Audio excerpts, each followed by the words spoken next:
Welcome to the Sustainable Club's audit video. The aim of this film is to provide you with an idea of how you can manage and cut your energy, waste and water in your club.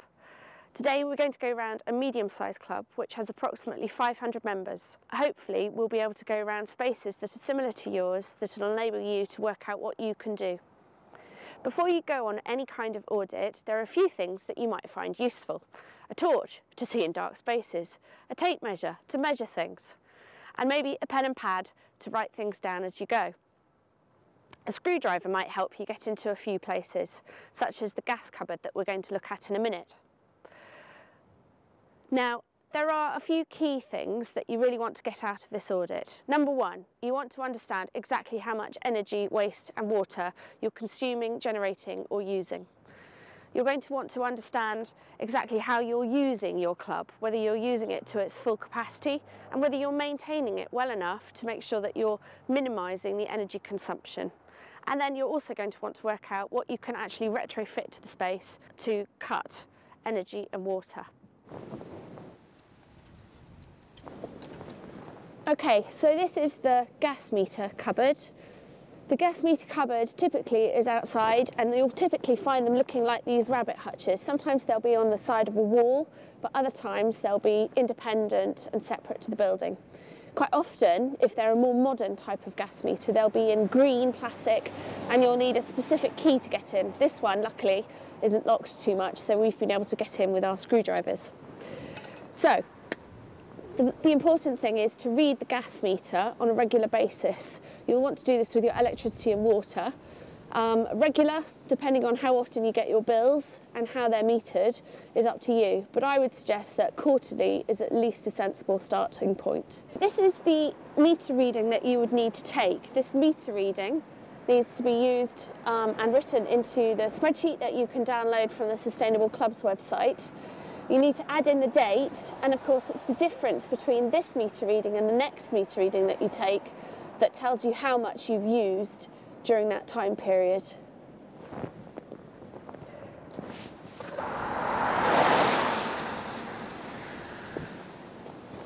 So this is the water meter underneath this manhole cover.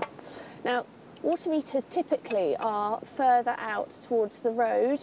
Quite often they'll be in the road or on a pavement, so you've got to be a bit careful when you try and read them. This one I'm not lifting today because I'm told it needs 4 rugby players to lift. But underneath there are 2 water meters which will have a very similar circular ring with meter numbers in that you'll need to again put into your spreadsheet.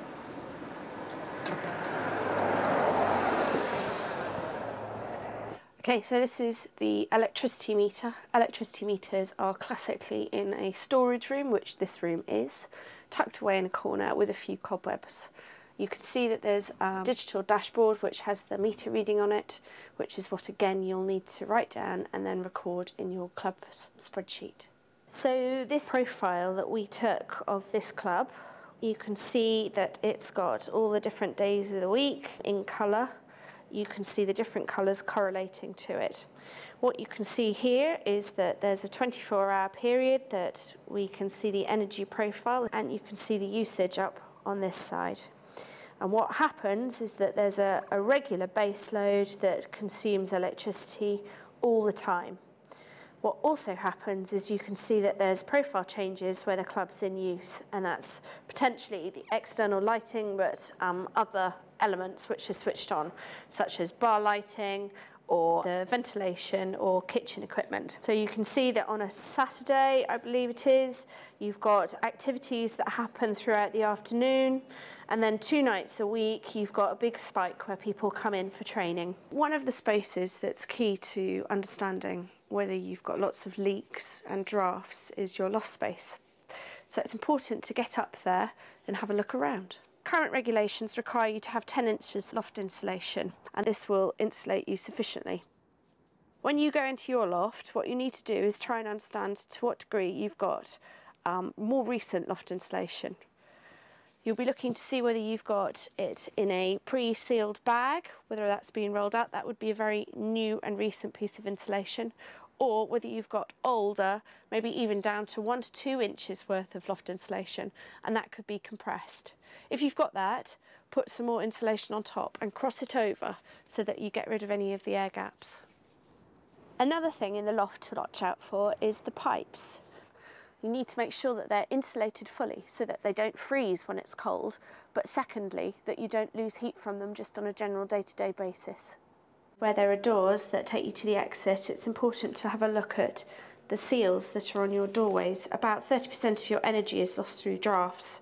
There are various types of strips, caulking strips, self-adhesive strips, and even brush strips that you can get that fit to the bottom of your doors. The cost is about £10 and they offer great savings. You can get them from your local DIY stores, so it's an easy win in saving money. To save electricity, when they designed this hallway, they installed a series of sun pipes. Now these sun pipes provide daylight all the way down the corridor so that when the lights are off, they're not actually needed. And what it means is that you don't need lights on during the day.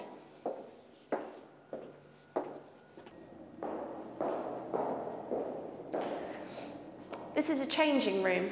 The first thing to point out is that the lights are switched on with a PIR, so that every time someone walks in here, the lights go on, and every time they leave, the lights go off. There's also an extract system in the shower area, which you can probably hear, that is started every time a PIR detects someone walking into the shower space. Under these benches, there's the heating. Now, heating can come in all sorts of different forms. It's a wet system here, so it's got radiators, but you could easily find yourself with electrical overhead heating, or night storage heaters, or just plain on-the-wall Dimplex type heaters. Whatever you have, you need to think about how they're controlled and make sure that they're on and off in the individual spaces when they're not being used. That might be by fitting a time clock, or it might be by just switching them on in preparation and then making sure that whoever finishes or is last out of a room switches them off. Moving on to the showers themselves, what you need to look at is a number of things in here. Firstly, it's essential that your showers are maintained and they're not dripping and leaking. This one here has got a regular drip on it. You use a lot of water from dripping taps. If you're refurbishing or you're replacing parts in your showers, it's worthwhile thinking about the parts and the equipment that you're buying.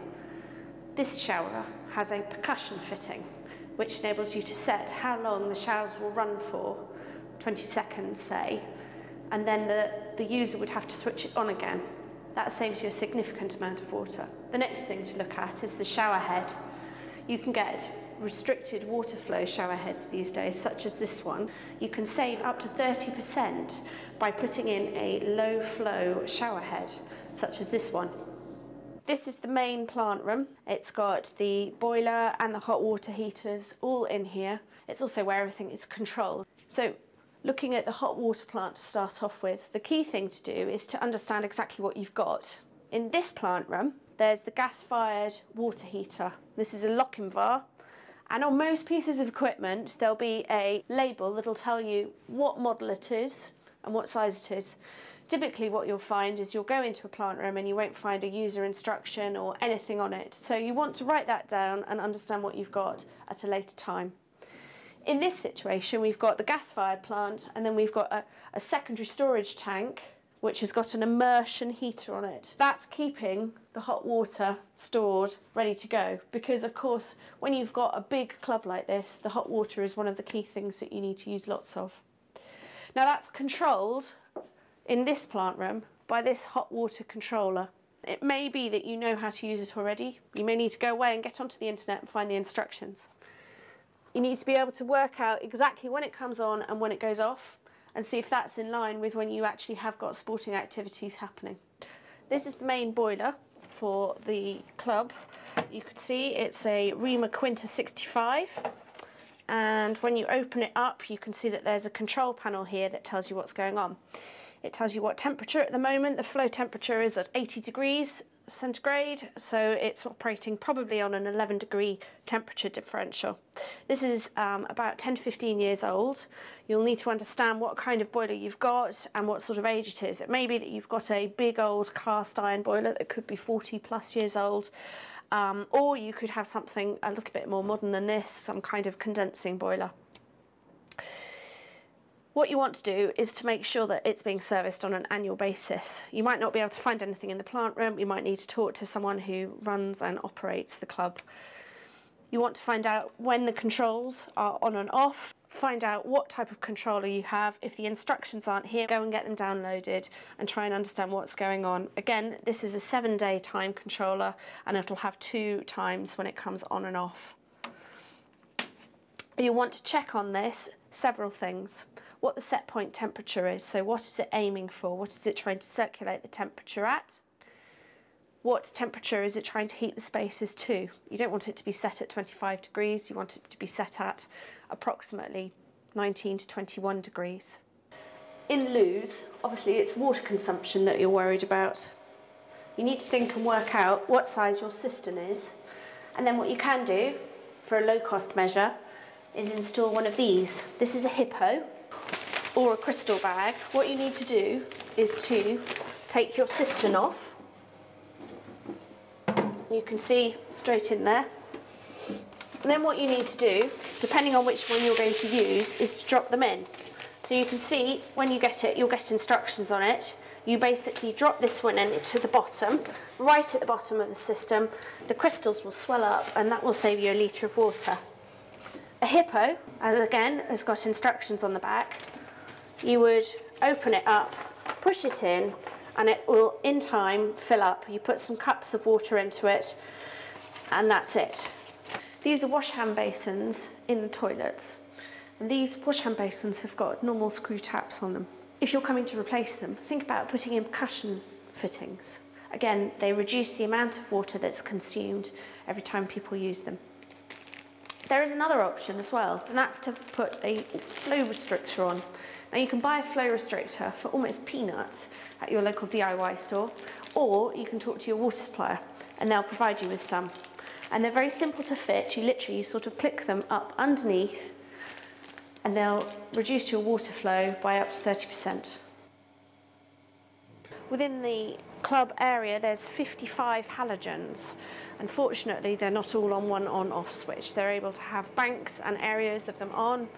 They've got some of them labelled so that they know what they're doing. The next thing they've got is 2 extract fans. They've got them labelled for in and out. Finally, they've got a controller up at the top that tells them what's happening in different places.